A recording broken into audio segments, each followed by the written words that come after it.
using social media, texting, or other electronic means. An issue arising in today's classrooms with cyberbullying. Introduction. When addressing bullying using social media, texting, and other electronic devices, we must address why it's a cause for concern for students and perpetrators. It's essential that we discuss the overall issue of online bullying and to address why there is a need to ratify the issue. Cyberbullying. Noun. The use of electronic communication to bully a person, typically by sending messages of an intimidating or threatening nature. Cyberbullying, a major issue. As the popularity of social media, texting, and the use of electronics has risen, the occurrences of cyberbullying has also risen. Many parents, administrators, and teachers are at a loss on how to combat the issue. Bullying has always been a problem, even before the technology era, but since the popularity of social media and other technology-based tools, it has been able to take on multiple forms. Bullying has extended beyond the classroom and is able to reach home through technology. Williams, 2014. Major reasons for concerns about bullying through technology. Consistent. Technology allows students to be constantly harassed by peers with little to no relief from bullying due to technology's ability to instantaneously communicate with others all day. Permanent. Once something is uploaded on the internet, it is typically permanent and for many to see. Subsequently, those you're not familiar with can often offer insight and add further to humiliation. Your online presence can also be monitored by future employers, so cyberbullying can hurt opportunities for both victims and perpetrators. It's harder to spot in the educational environment. Since cyberbullying is primarily online, teachers seldom are aware of cyberbullying events, and even if they are, bullies can also post anonymously to protect their identity. This allows cyberbullying to go unnoticed, sometimes until it's too late and the problem has grown. Cyberbullying effects on mental health. Cyberbullying and traditional bullying have been associated with an increase in depression, heightened anxiety, a decrease in self-esteem, and a decline in academic performance within the classroom setting. Cyberbullying seems to have a lasting effect on individuals victimized by it. What can we as a community, parents, teachers, and admin do to protect students from the effects of cyberbullying? How can we promote healthy relationships with social media so that children are less likely to bully online and display good social media etiquette?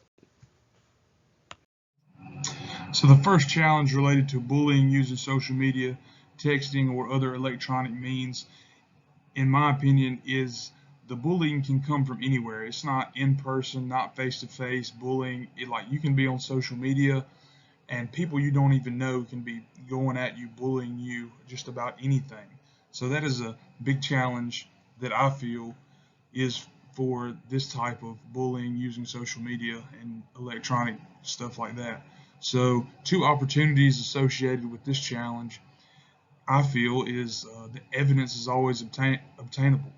So, if you put something on social media and delete it, it's still always going to be there. There's always going to be that evidence out there that the police or whoever's looking for it can find. It's never going to go away. And even though if you delete it, you might think you deleted it, but it's still there. That's just one opportunity of this challenge that I feel is there. And so, another opportunity facing this challenge of bullying using social media, texting, or other electronic means is there's a huge increase in these type of cyberbullying occurrences all over the world. So people are thoughtful and they understand. So they set up these cyberbullying hotlines, like the link below is one of them. You go to the link and it will give you a phone number to call, and they're always there to help. And it's just a great thing that people have thought of that are just trying to help people that have these challenges. So the second challenge related to bullying using social media, texting, or other electronic devices is just people are addicted to social media and their phones, and So a challenge of that is just how it affects an individual when they're being cyberbullied. So what I have came to a realization of is two opportunities that is associated with this challenge. And one of the opportunities is schools are trying to do a better job of creating like a zero phone policy in the classroom. So the kids will get to class, they'll have a pouch or a box they put their phone in, and it'll be there the whole time. And when the class is over, they can get the phone out of the pouch or box, and so they can have it during break or during lunchtime or whatever. So this video is actually a YouTube video of Fayette County High School, which is probably about 30 minutes from the school that I teach at. I teach in Pickens County. This is Fayette County. It's about 30 minutes away.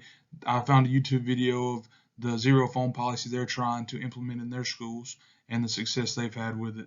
And so the second opportunity associated with this challenge is schools are trying to do a good job with their Wi-Fi network at school.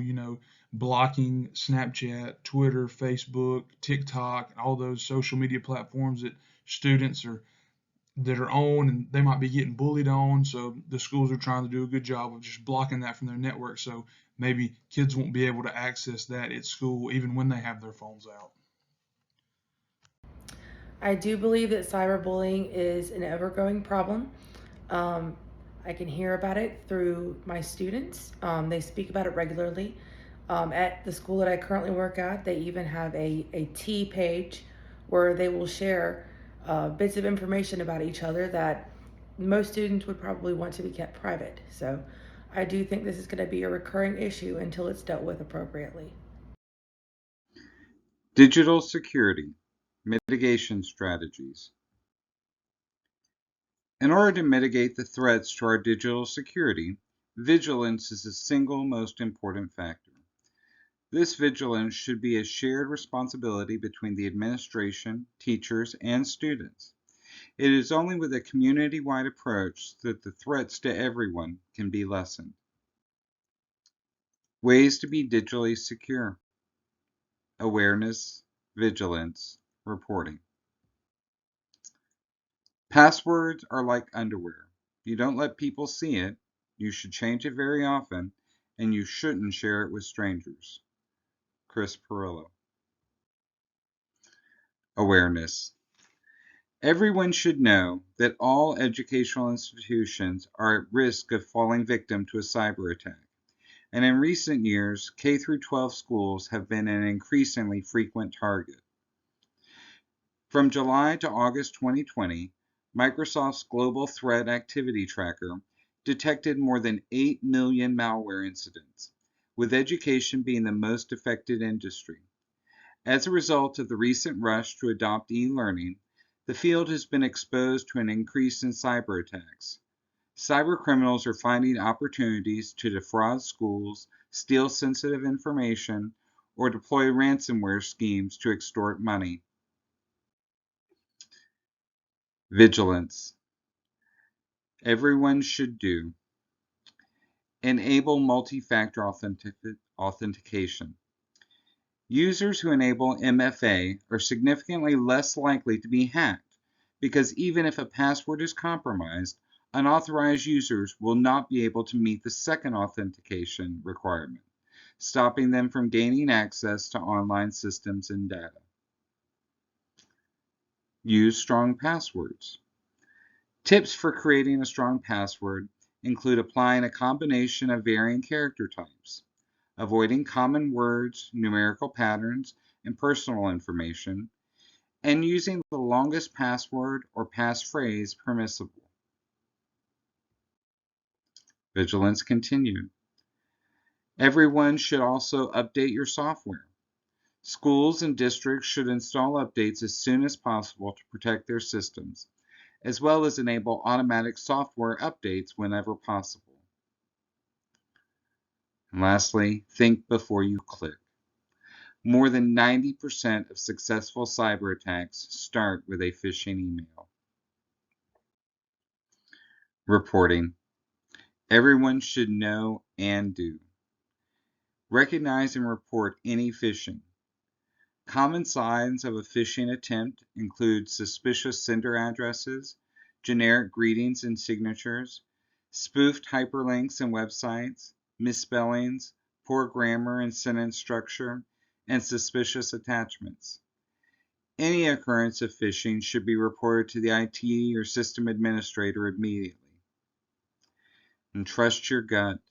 Everyone should report any instances or encounters online in which they are comfortable or that arouse their suspicion.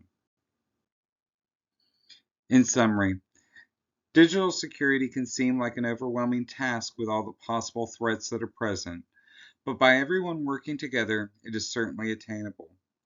All parties have a vested interest in being secure, so students, teachers, and administrators each need to be aware of the problem, be vigilant in maintaining their security, and report all possible threats. Introduction. As we grow in this digital age, new fears as an educator rise regarding the safety of children and their private information. With this new era comes technical advances, but new age issues that impact life in great ways. Some school supported digital resources pose a digital security issue. Apps and sites have posed a threat when it comes to student privacy in recent years. Students use different digital tools within the classroom for an array of assignments, often sharing personal information with the site or apps as a means to gain access. When these sites experience breaches and cyber attacks, a student's personal information becomes vulnerable and can end up in the wrong hands. Students' online engagement with others can be a threat to student safety. Students often engage in discussion with others via private message sections of well-known sites or forums such as Instagram and TikTok. This can pose a threat to safety as children could be engaging in conversation with cyber predators who are seeking to cause harm to the child. Children have to be careful about the information they expose about themselves online and who they are engaging with that can risk them in their family lives. Students subjected to inappropriate content when online.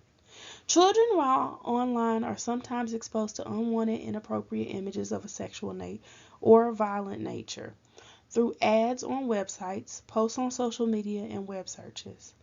These posts expose children to harmful images and videos that may have an impact on their mental well being. They are also at risk of receiving messages that are inappropriate from predators. One question to ask is, what ways can we make children more aware of internet safety? Another question to ask is, what ways should social media and online resources take precaution for children using their products? So one of the challenges related to digital security is identifying the authenticity of scam emails, calls, text, or other websites. So two opportunities associated with this challenge of digital security is that most pretty much all devices that you can get these scam emails, text, or calls or view the website on allows the viewer to block the sender.